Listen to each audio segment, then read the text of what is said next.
of Bacomer International. Looking forward to listening about Russia. As you know, they've evicted the gaming in most of the major cities, and they've legalized into 4 areas. Vladivostok is where the first one is, and of course, our company, through Bacomer International, is opening Vladivostok, so I'm really looking forward to listening to you, Dean. Dean has his master from the Cornell University. I didn't realize you're so smart. And he has authored many, many articles, but he has also worked globally all over the world. So here's Dean. Can I wonder if I could just have your attention so that we can give our attention to our speaker today. Thank you. All right, Dean. Thank you. My task today is to cover the largest country in the world geographically in 25 minutes, so I won't waste time with a lot of introductory comments. We're going to get right into it. The approach here is to try to give an introduction to casino gaming in Russia, because it has happened behind some doors and some boundaries that a lot of people don't know about. Give a brief history of how Russia developed the gaming industry, and then unilaterally closed it down in July of 2009. Went from a $6 to $9 billion industry to a zero industry basically overnight, and is slowly being resurrected. There are 4 gaming zones that were legalized after 2009, and we'll talk about each of those zones in context. And interestingly enough, there's talk now about a 5th gaming zone in Crimea, which we've been hearing a lot about for political reasons, geopolitical reasons, not so much gaming reasons, but they do tend to overlap and tie together. Then finally, we'll talk about what the future might hold for Russia, because it is a work in progress, much like the gaming industry is a work in progress. So we'll talk about Russia, what the future and potential is. Russia, if I may, is really perhaps a whole different prospect than Japan. Japan may be a single project opportunity in terms of integrated resorts. For most people, Russia would be a portfolio opportunity in the context that whether you should stake a flag in Russia to take advantage of a geographic region, perhaps with something less than $1 gazillion, and by that I mean less than 10 million, less than 5 million, less than $1 billion, you can get into Russia at a far lower cost of capital than you can almost anywhere else, including the Philippines and elsewhere, at least in terms of its historical context. And so Russia offers some opportunities, both big and small and medium, but if you look at Russia in the context that you want it to be the next Singapore or the next Macau, you're missing the strategic opportunities that exist there. Let me explain that a little bit more. Russia, at its potential, was legalized by the central government. It is a legal industry. It still is a legal industry. When they closed it down, it was a legal industry. They never eliminated the legislation that allowed for the gaming to take place. What did happen is that President Putin decided that he wanted to close the industry. And you can speculate as to what the reasons were. The reasons that appeared in the press were because it was socially harmful and essentially uncontrollable, and depending upon who you listen to. Regardless of that, it's moot. An industry that was, some people feel, and you have to understand that gaming statistics are a little bit more difficult to come by in Russia than they are in some other places. So you end up trying to triangulate what the real numbers were. And I apologize for the sloppiness, but as close as I could get to it, is that the Russian gaming industry was an industry of some $6 to $9 billion nationwide. Some of that variance is due to reporting. Some of it is due to maybe peak versus off-peak. But generally, you can say that it's in the $6 to $9 billion range. And now, to better understand what Russian gaming was like, let's try to disaggregate that. For the sake of conservatism, let's take the starting point as 6.5 billion. And if you back into the numbers and do some anecdotal stories and do some mathematics, it might be one person's view, indeed my view, that perhaps half of that revenue was from slots and half of it was from table games. One could look at then further dimensionalizing that in terms of the VIP business, or the VVIP business, the high roller business, people who place large bets, and the mass market business. And one could argue or make a case that the VIP business was approximately 40%, the mass market was 60%. However, you have to look at that one, increase the magnification one step further in the context of table games. We're probably more VIP or VVIP than mass market. My kind of rough back of the envelope calculations are 75% versus 25. And then I'm sorry, 58 versus 42. And slots, very much more mass market than table games. So in Russia, one could argue that the slots were a mass market game. The table games were a little bit more upscale, and in some cases very much more upscale, depending upon who you listen to and how you talk to. Let's try to disaggregate that one step further and talk about Moscow and the rest of Russia. Moscow, some people feel, is around $4 to $4.5 billion, maybe $5 billion. I've seen it as low as 2.5, but I think is in terms of pragmatically and what was happening in Russia at the time, let's just say $4 billion at the time of closure. The rest of Russia, which includes all the way from St. Petersburg all the way to the eastern side, is, let's just say, $2.5 billion. In Moscow, one could argue that, again, table games may have been half of that revenue and slots another half. The table games, however, again here, and it's dominant in this case, at least in this hypothetical analysis, is that 1.4 billion of the 2 billion was VIP. On the other hand, 1.5 billion of the slots were slot machine of the total slot machines. Why is that? Well, at one point in time, slot machines grew and began to appear everywhere. I wasn't there at the time, but I'm told there were slot machines in the subways. There were slot machines on corners. There were slot machines all through the city and all through the area. In one sense, slot machines became the Starbucks of, if you will, of Moscow at one time. And that's part of what led to some of the concern, I think, by President Putin, that these things had spread awfully far and awfully wide. By contrast, the number of table game casinos start out very small, 2, 3, 4, and may have grown to 10, 20 or so, and were relatively small. The typical Moscow casino was probably 10, 12, 15 games. Towards the end there was a Korstin Hotel, which was trying to be a mid-sized to large-sized casino. But even at that, which opened only 2 years before closure, I think there were 40, 50 games. They wanted to put 100 games down, but they never got the chance. The property was closed. So Russia was small to medium games, but we had the oligarchs, the minigarchs, and the minigarchs playing huge amounts of dollars, and then it opened up to larger and larger portions of the mass market, but essentially it was aimed at the upper income classes, where slots were everywhere that you wanted to play a slot, you could turn the corner and find one to play.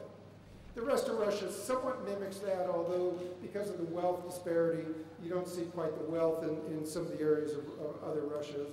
So the other areas, I downsized that and said that the mass market table games outside of Moscow was probably equal to, a little bit higher than the VIP. And again, yet in slots is very much of a mass market operation. What does that look to in terms of number of casinos?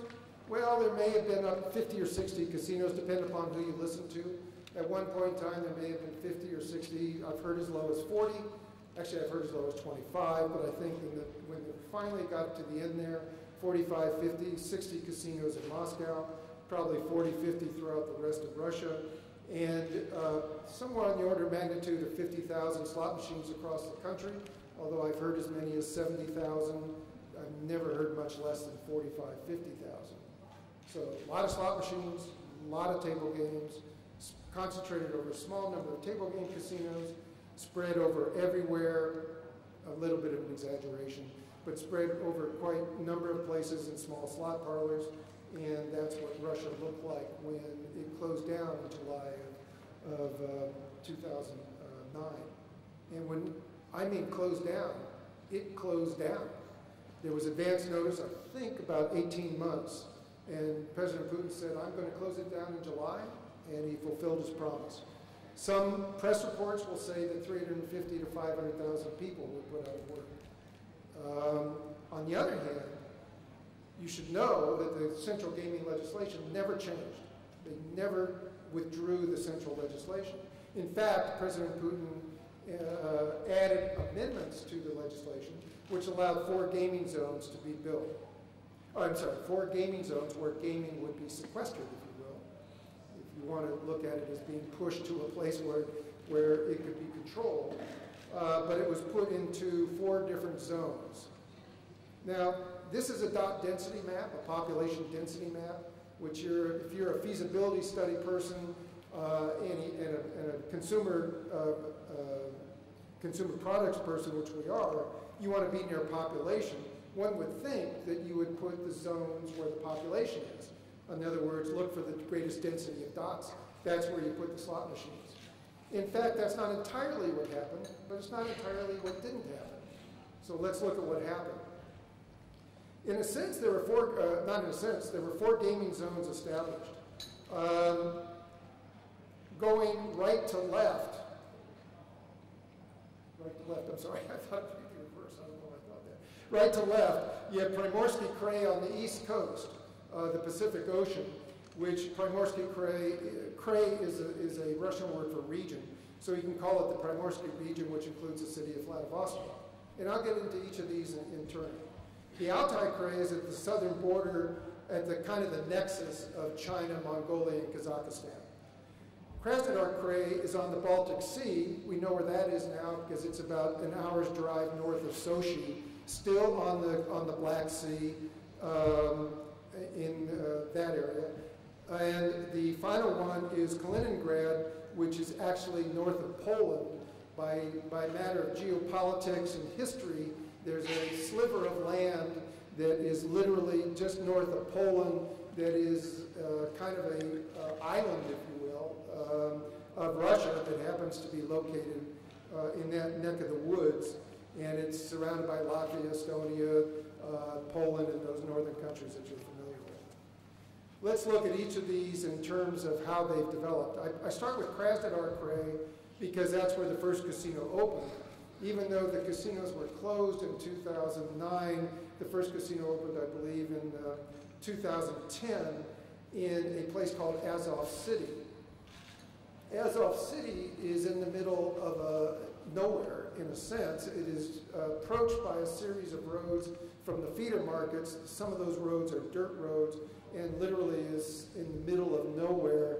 There was an intention to make it a full-blown resort with all the infrastructure and everything else fueled by casino gaming. In other words, there's a little bit of a force fit.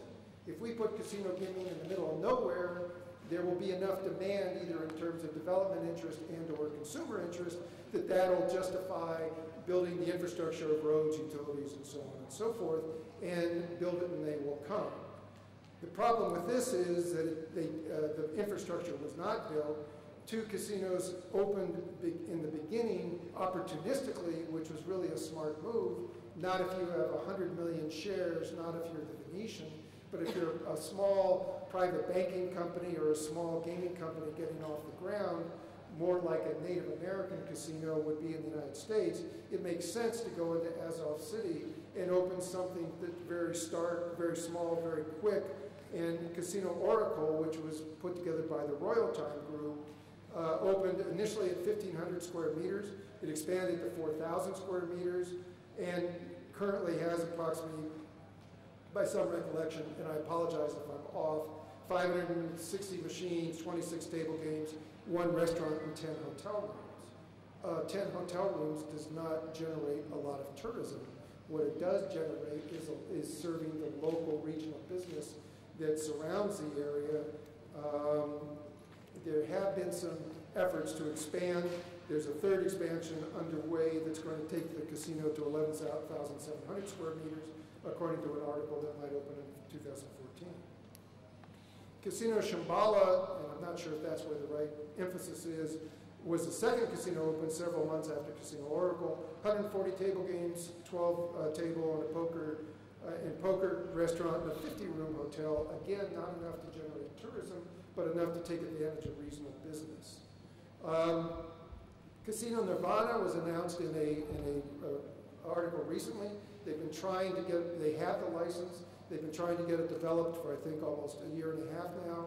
Due to various reasons, they have not quite been able to, but their original announcement was 200 million rubles, about 36 rubles to the US dollar, and they were planning 250 to 300 machines, 10 to 13 tables, and opens in the fall of 2013. Let's take a look at what those look like. Top left is Casino Oracle. They're using a large number of buses, which I'm sorry, let me go back. I don't know if you can see from the back, but the upper right-hand corner there, what I can point to.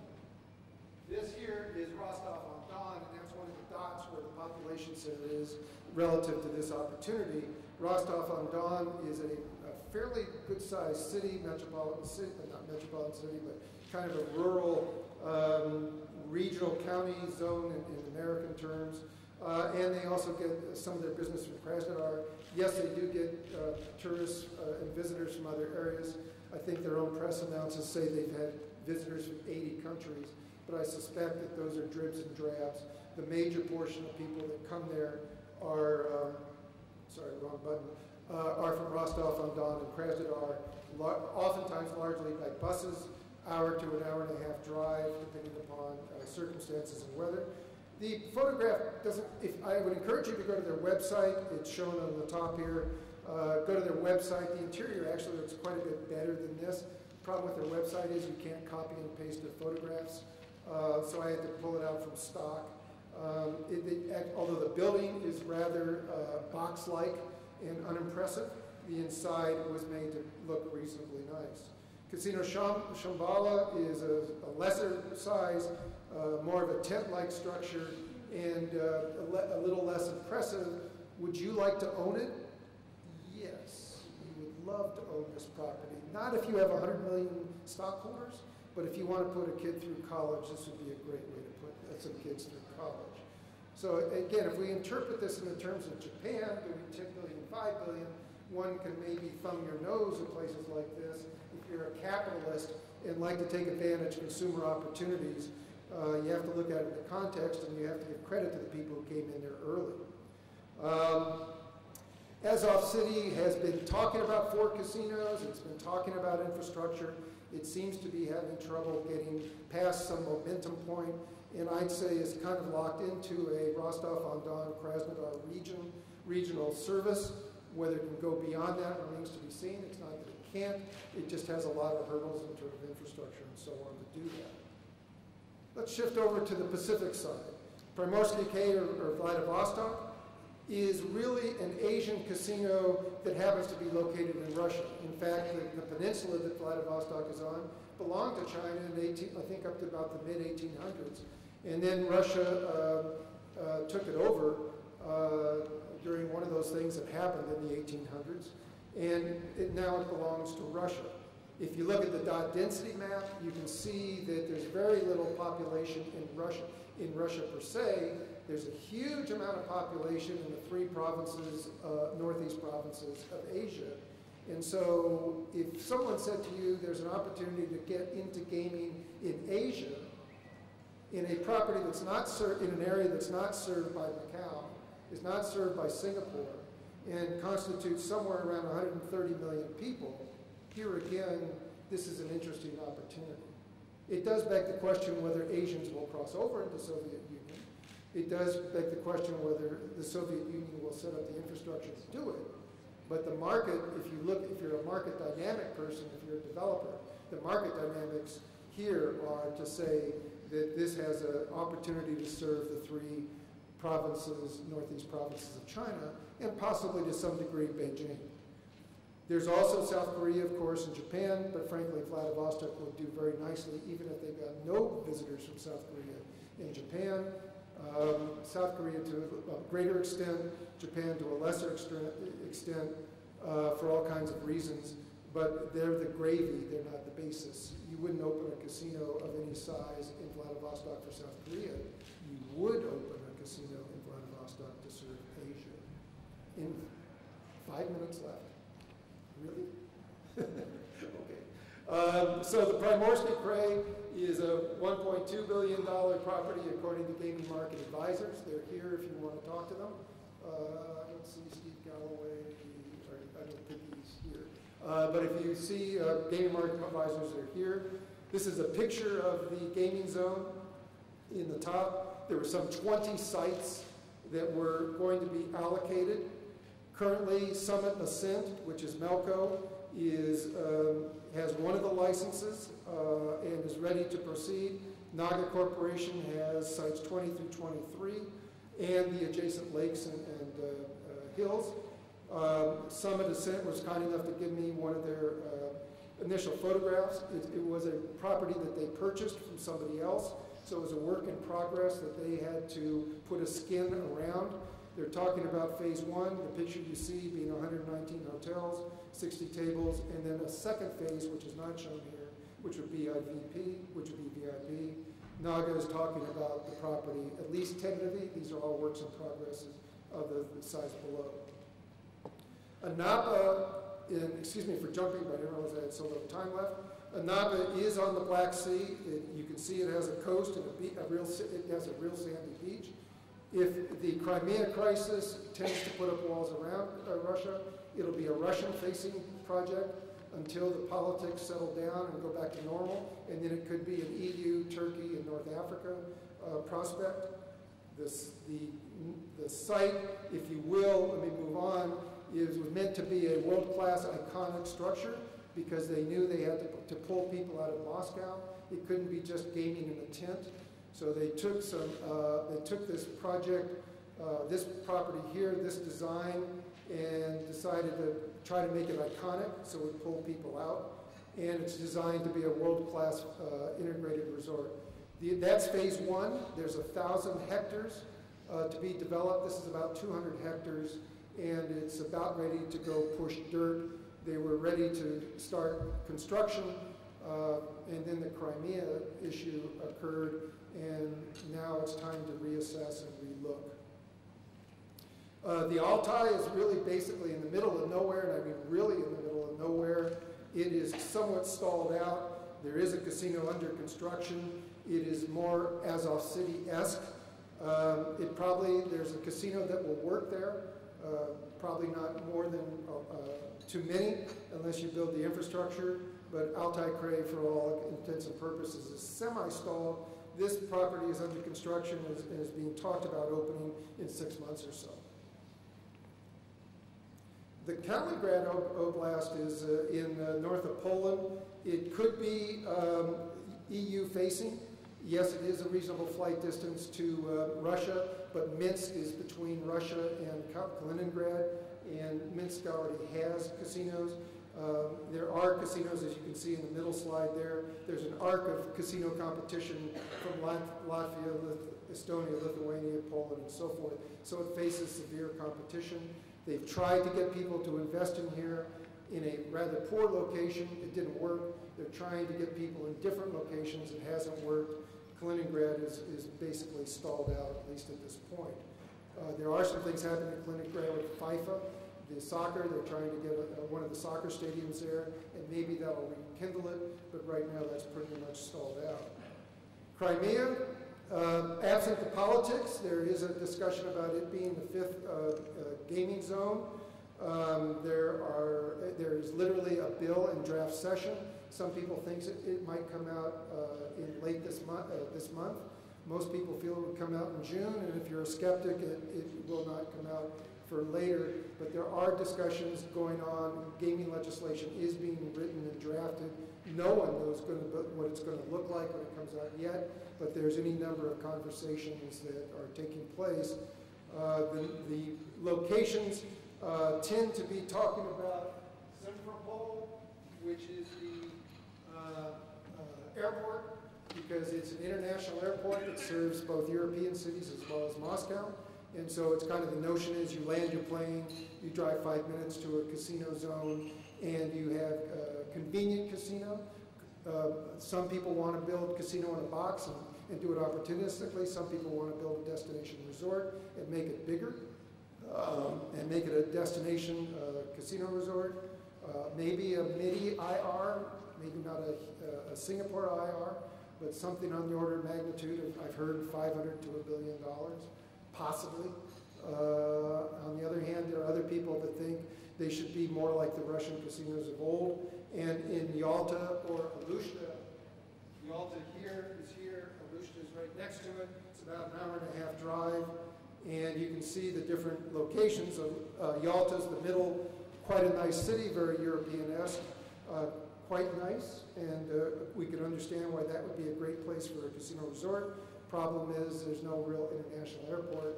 You have to fly into Simferopol and then drive in. Doesn't mean they couldn't build one, but right now there isn't one. Same thing with Alushta. So I think I'm literally out of time. I will say that what are the advantages and disadvantages? For those of you who do the math on casino gaming and try to right-size casinos to opportunity, the gaming tax rate, which can range from anywhere 8% in Nevada to 55, 60% in some locations, 39% in Macau, is a fixed tax rate, which is highly advantageous when you have the kind of revenue potentials that exist in casino. And because it's fixed, if you work it out against if you're going to do about 250 million or so in gaming revenue, the tax rate can be under 5%. If it goes up higher, it goes below 5%. Fixed, and if you do any kind of business at all, it'll probably be one of the lowest tax rates in Asia and Russia. Minimum capital investment, there's no $1 billion to your head minimum capital investment. There's no $5 billion capital investment. In Vladivostok, they have a very reasonable minimum capital investment. It's up to you to decide how big you want to build and how fast you want to grow. Some of the opportunities are for special economic zones, which allow waivers of customs duty, VATs, property tax, and so forth. And they are giving limited, depending upon the region and depending upon the government. And I forgot to mention the zones are actually, although it's a central government law, the actual execution occurs at the regional level. Some of them are issuing monopolies, duopolies, oligopolies. So most of them are talking about a fixed number of licenses. And it was only after Primorsky Krai declared that they would only issue 3 initial licenses and give Naga and Melco a exclusive for the first, I forget what it was, 7 years or so, that they really got traction with those people there. You have large urban feeder markets, and you have and to be honest with you, there aren't a lot of people that are interested in Russia because they're scared of it. I pitched a casino to 25 different gaming companies, and the most reaction I got most often was, we're scared of doing Russia. If you're scared of doing business in emerging countries, you shouldn't go there. If you want to be in emerging countries, you really need courage and commitment. And if you don't have that, there's 1,000 reasons a day for you to leave, whether it's the Philippines or just about anywhere else. If you want to go into Russia, it has great opportunities. You just have to have the courage and the commitment to go there. Yes, there is country risk. Yes, there are perceptions in other countries that might prevent people from feeder markets going. Yes, there is a Crimea crisis. It's going to make capitalization harder to get. On the other hand, there are 5 Soviet banks that tend to do what President Putin wants them to do. And you have 5 huge Russian banks that would be very open to financing projects. The regulatory standards are unclear. We still don't have a clear regulatory climate, and any number of other things. There's also, if I could get my timer off, there's also, we should say, a presence of illegal games in Moscow and elsewhere in Russia. And to the extent that they ever legalized gaming in Moscow or Russia, the Krasnodar, the Crimea, and even Kaliningrad, to some degree, would have to be rethought. Doesn't mean they disappear. It just means that if gaming were ever legalized in Moscow, which would be hard to backpedal to that because President Putin said he did not want casinos in urban environments. But big if, that were to occur, you'd have to rethink everything. There is some rumor, although not very frequently repeated, there is some rumor that there may be some rethought to some of the gaming zones because 2 of them are not working. there's just the slightest whisper of a rumor that they might be moving, there may be some consideration about moving zones. If they open casinos in Crimea, it'll be curious to see what happens in Krasnodar, because they both are equidistant from Moscow and serve the same Russian market, and just a host of other things. I apologize for making a very short presentation to what is a very complicated subject, but I would say to you that Moscow is not as scary as it seems. Russia is not as scary as it seems. Great people, great potential. It's a great country, and if you have an interest, it deserves your interest, and you could probably reap some pretty nice rewards. I'm happy to give you copies of this if you want to look over it earlier. These are a list of the people that helped me with this. I want to thank them. Some of them are here. Mr. McNally, you're going to hear later on from Cambodia. His company's in Naga Corporation. There are any number of people here that have helped me. If you want to get in contact with them, I'd be happy to put you in touch with them.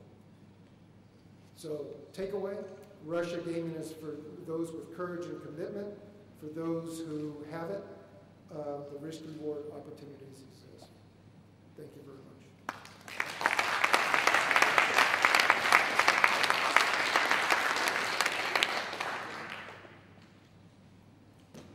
Are there any questions for Dean? No? Well, thank you very much.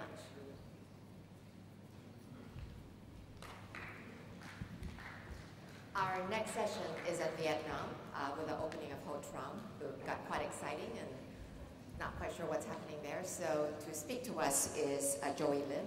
He's the managing director of Donegal International, which is a pioneer in casino table game in Vietnam. Joey.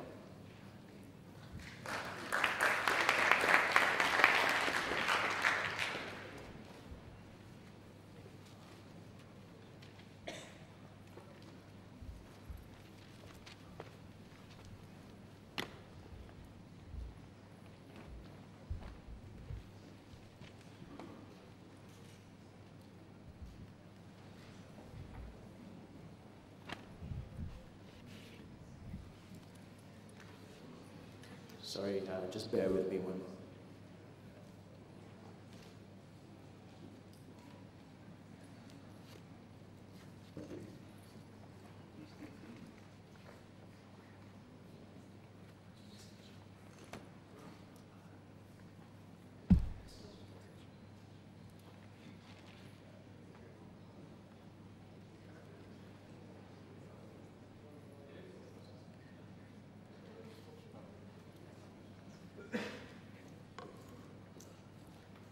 Good afternoon, ladies and gentlemen. My name is Joey Lim.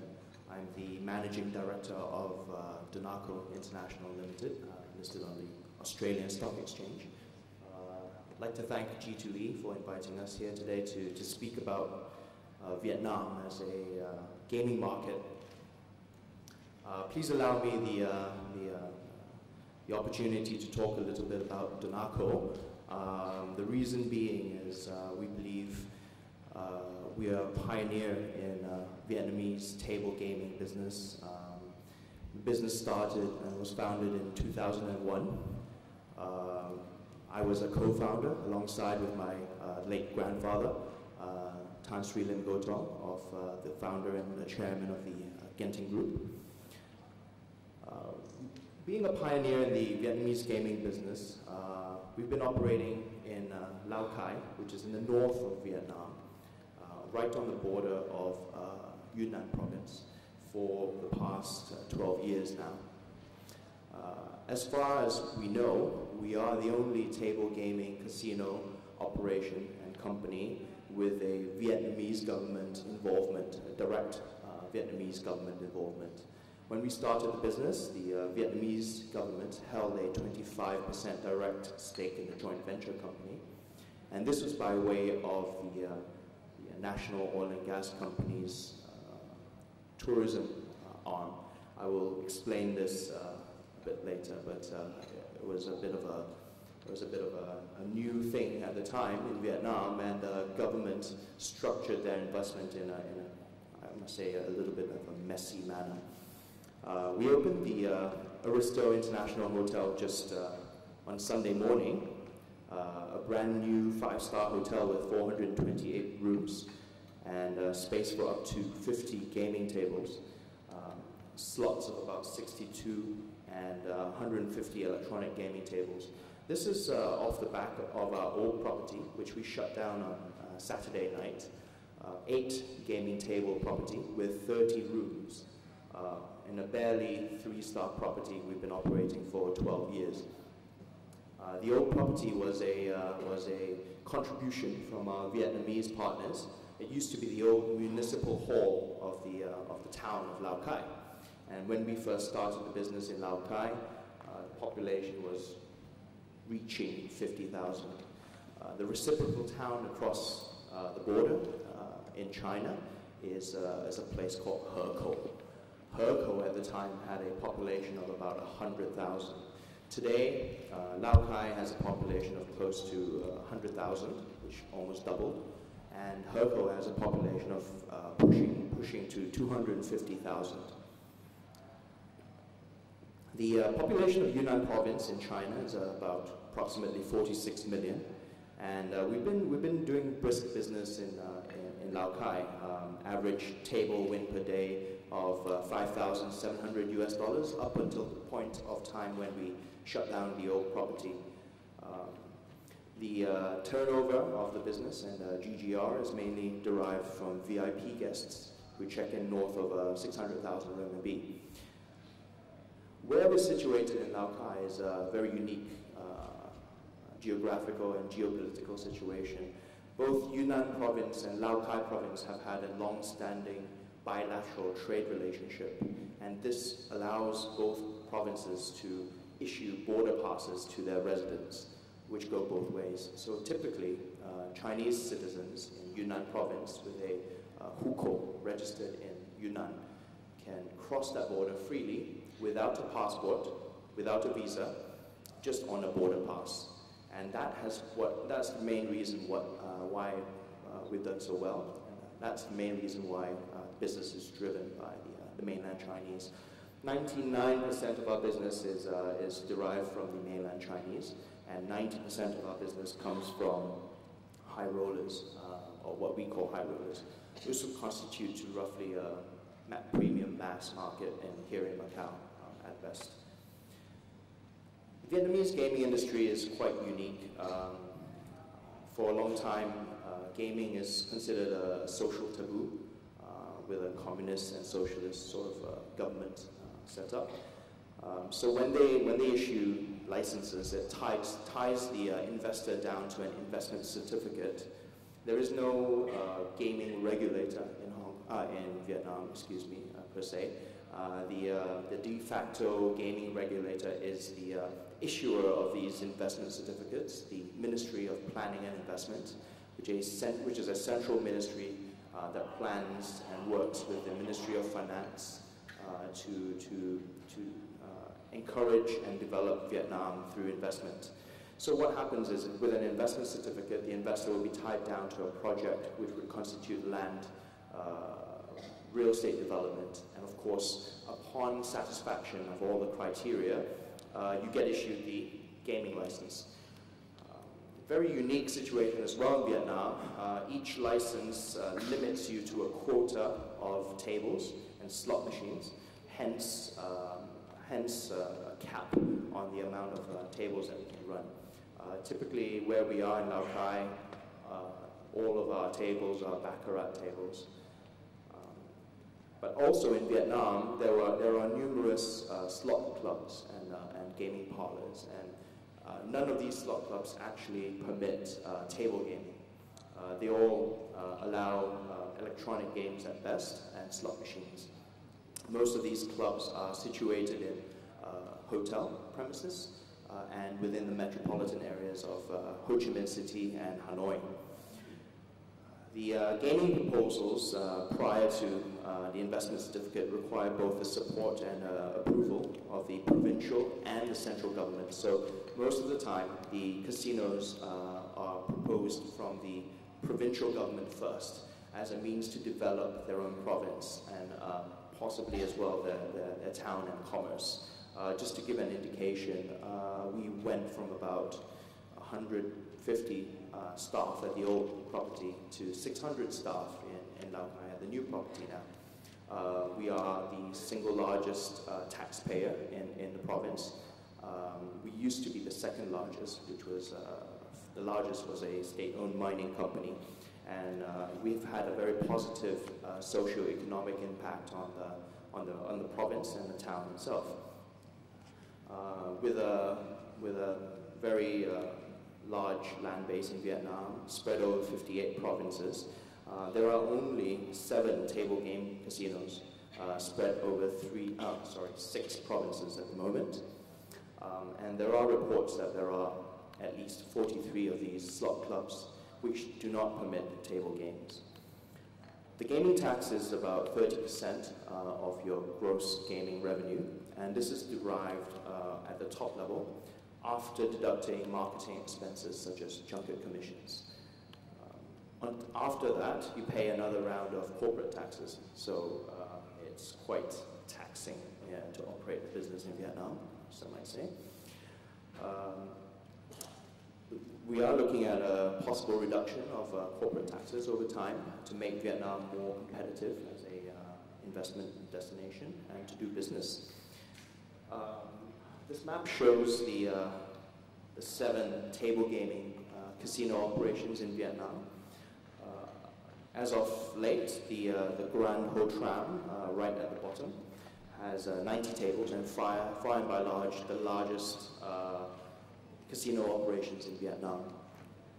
Of course, then there are the Crown Plaza in Da Nang, Hai Phong City, Bac Ninh Province, and of course all the way up to the north in Lao Cai, where we are. It's just a sort of rough idea of the scale of the business that we're opening in Lao Cai. As you can see, the facilities are quite modern, and this is actually located in the town of Lao Cai, right behind the railway station and right next to the border. We're actually located in a free trade zone, which allows us to conduct our business in renminbi, but we're still situated in Vietnam. So there has been a lot of political will as of late in Vietnam to formalize and liberalize the casino gaming industry. Chief amongst that is a very controversial law that the National Assembly of the Standing Committee of Vietnam is debating at the moment to legalize and liberalize gaming for Vietnamese locals. Vietnamese locals are currently prohibited from entering the casinos, the table game casinos and the slot machine clubs. However, there is a large body of foreign passport holders within Vietnam who are eligible to enter these casinos.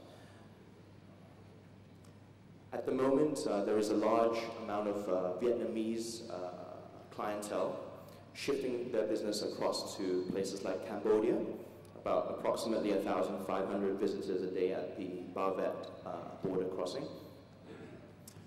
And of course, by air to Macau, Singapore, and nearby Phnom Penh at the Naga World property as well. The government has estimated that with the foreigners only policy, approximately $800 million as of the current operations in Vietnam is lost in tax revenue, gaming tax revenue at a, of course, implied taxation rate of 30% of GGR. Out of that discussion at the National Assembly, there has been no immediate relaxation of the laws to prohibit locals from gambling. However, they have come out publicly to say that this is just a matter of time before they open up, and they would like to capture all this gaming revenue for the further development of the country. Previously, casino licenses were awarded with investment certificates tied to tourism. So hence you'll see a lot of coastal casinos tied to resorts, for example, like the Ho Tran property, the Ha Long Bay property, for example. However, with the government wanting to attract more professional and larger scale investment into gaming, they're also shifting to propose a minimum investment of $4 billion on the project over time. And this would mean, besides the Grand Ho Tran, we would probably see larger scale IR developments within Vietnam over time. There has been continuing interest from the major gaming operators around the world, Sands, Melco Crown, Wynn, MGM at one point as well. And Vietnam is truly a very attractive market for the larger scale developments, with a population of north of 90 million and a very vibrant economy. I think within time, once the National Assembly legalizes and liberalizes for the locals to enter, this could prove very viable economically.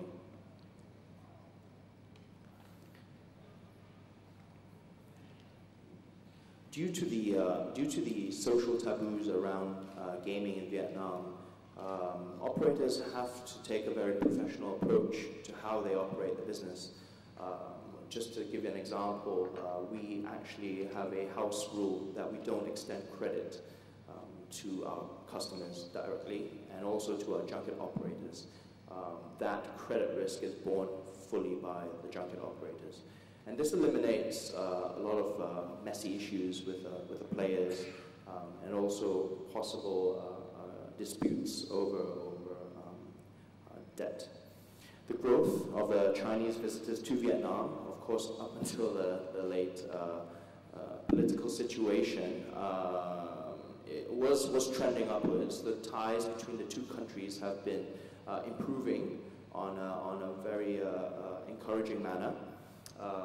33.5% up in terms of the Chinese visitations to Vietnam last year, and the amount spent by tourists out of China expected to triple, according to our good friends at CLSA, which is a phenomenal sort of a market to address. And I think with the growth of the Chinese and the Asian middle class, we see this trend more and more, where more tourism destinations which weren't so immediately apparent will become more viable and more feasible for visitations. Perhaps less people will find the uniqueness of visiting Paris or Hong Kong. They would like to try something new, perhaps Da Nang, perhaps some other destination.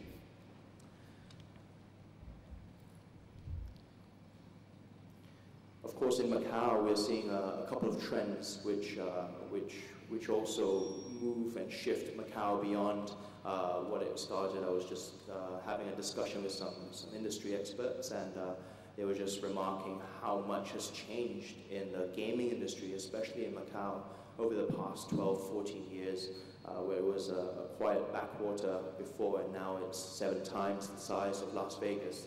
It's something phenomenal, and as the Chinese and Asian consumers get more and more affluent, we'll see a trend towards luxury gaming, or perhaps something we've not even conceived of yet. The keys to success in Vietnamese gaming, of course, are the professionalism, the track record and experience. Perhaps with a government partner, we are now seen to have to be more socially responsible. We're actually very engaging in our involvement with the local provincial population. We give to local charities, for example, and we support the local ethnic groups as well. Financial capability and transparency are very important, especially for us as an Australian-listed company. However, the viability of the business in Vietnam needs a lot more transparency, whether be it formation of a more formal gaming commission, perhaps, or even just to make sure that money flows, for example, are well tracked. Management expertise. Casino operations is a blend of art and science, like most business, and I would like to say that with the proper management, I think a viable project in Vietnam becomes more real. The location and accessibility, as over time, China becomes more developed. Just to give you an example, it used to take my grandfather and I 12 hours to drive down from Kunming to Laokai. And it was among these paddy roads winding up and down these very small dirt tracks. And now today, with a new highway open, it takes barely 4 hours from the airport straight to the doorstep of the new casino. And there's a high-speed rail train coming up as well. It's come halfway. It will eventually come down to Laokai, and that would bring a lot of accessibility to the property. The relationships with the players and junkets. This is a very relationship-driven business. Of course, we'd leave a lot of this to the junkets' discretion, where we would also then just focus on the management of the property, the operations, and of course our relationships with the junket operators themselves. As a destination, Vietnam, I think, would need to stand out among the likes of the Philippines, for example, Singapore coming up, as my esteemed colleagues before me, Russia, Japan, all vying for casino projects. We need to re-establish and re-look at the way that casino gamblers would come to Vietnam, be it with more rebates or commissions, things like that. The gaming floor offering and the layout, just to give an example, I think there are different tastes among the Vietnamese. Predominantly, they like to play a different kind of game to the Chinese. Pai Gao, which is very popular among them, dominoes, for example. Baccarat is, of course, a staple. But there is a difference between the interior design and the lighting and layout compared to the Chinese visitors as well. And of course, exclusive VIP facilities, which are important, go hand in hand with accessibility. As Vietnam becomes a more prevalent destination and a target destination for tourists, we need to develop those services that go hand in hand as well. Ladies and gentlemen, that concludes my presentation. Thank you for your time.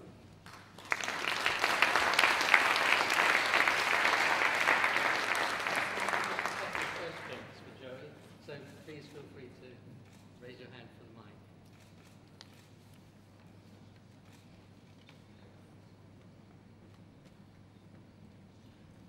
Thanks, Joey. I know the company's already released a statement in regard to the worsening relations between Vietnam and China on the company's operations, but I was wondering if you could perhaps go into a little bit of detail about what measures the company is taking to protect its clients. Very good question. So, one thing to start, the visitors that come across that border, just to give you a rundown, into that economic zone or the free trade zone, they come accompanied by the junket operators, and most likely, most of the time, accompanied by a member of our VIP services staff as well. Of course, the nature of the visitor to our casino predominantly is VIP. So we actually put down a couple of house rules here. First, they aren't allowed to deviate away from their destination, which is the hotel casino. And of course, if they do decide to visit the town, and also maybe Sapa nearby, which is a UNESCO Heritage listed tourism destination, they do so at their own risk. We have a very good relationship with both the Herco government and the Laokai government, and as long as they stay within this free trade zone under our care, we can do everything we can to protect them. At the moment, as of now, even after opening the new property, there has been no incidences, there's been no border closures. The business is as usual, and there has been no incidents whatsoever. Of course, we're still vigilant and we won't take things for granted. We've increased security at the property.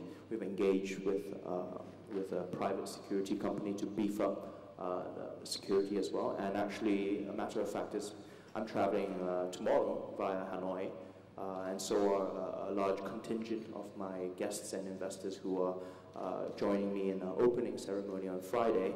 and the situation has been very encouraging.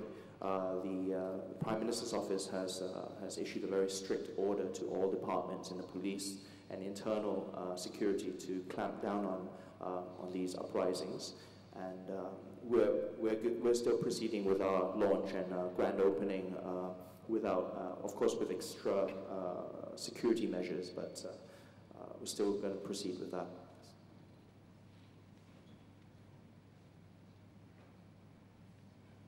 I just want to get your impression of the Ho Tram Casino, if you don't want to talk specifically about Ho Tram, and talk about whether it would be sensible to locate a casino in Vietnam 2 hours from an international airport and 2 hours from a nearby large population center.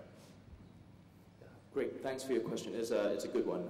So it's more of a commentary on the Ho Tram property. I believe from day one, this is a fantastic vision. I think it's a great project. Absolutely massive potential. I think positioned very well for in the event. I mean, whoever can. I mean, we're all betting people perhaps, but when they do liberalize, if I had $1, that would be my bet. And I think, first of all, it's isolated from Ho Chi Minh, like you just mentioned. It is an up-and-coming sort of tourist destination, but the new Ho Chi Minh International Airport is actually being built.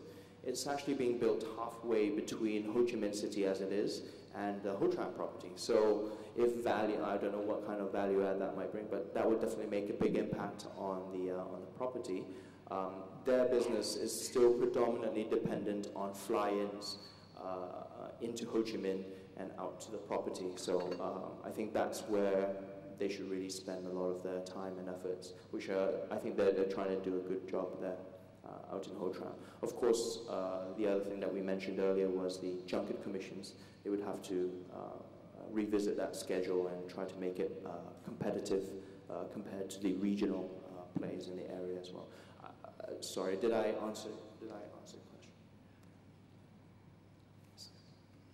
Over the years here in Macau, there has been volatility in terms of the level of access for mainland Chinese to frequent Macau. From time to time, it's been very restrictive. It's eased. So, keeping with that thought, to what extent is there a legitimate risk that there could be near-term prohibitions on allowing mainland Chinese to enter Vietnam for purposes of this location of your property?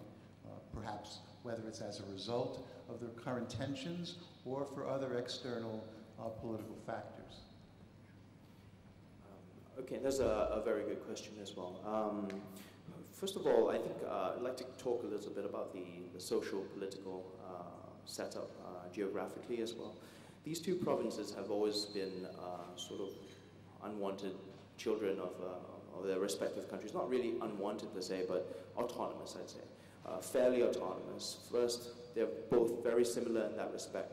Geographically distant from their respective capitals, Beijing and Yunnan province, and of course Hanoi and Lao Cai. Being geographically distant as well in similarity, there's also the similarity in the ethnic minorities.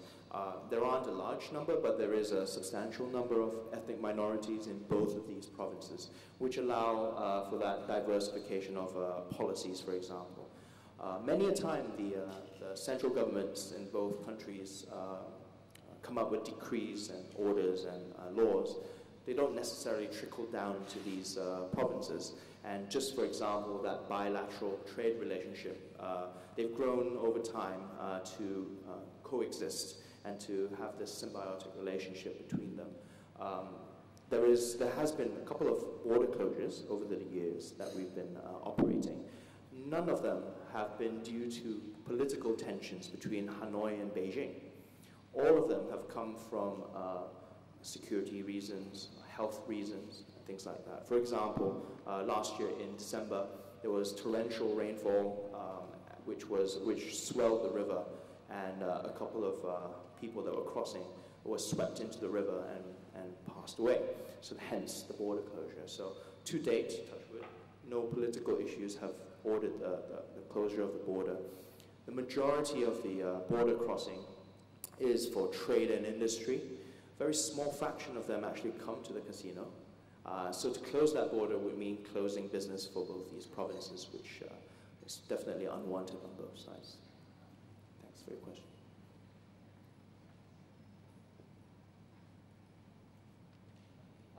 Thank you very much, Joey.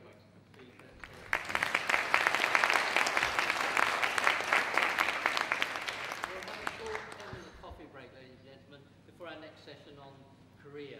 So if you'd like to be back here by 3:40 sharp. Thank you very much.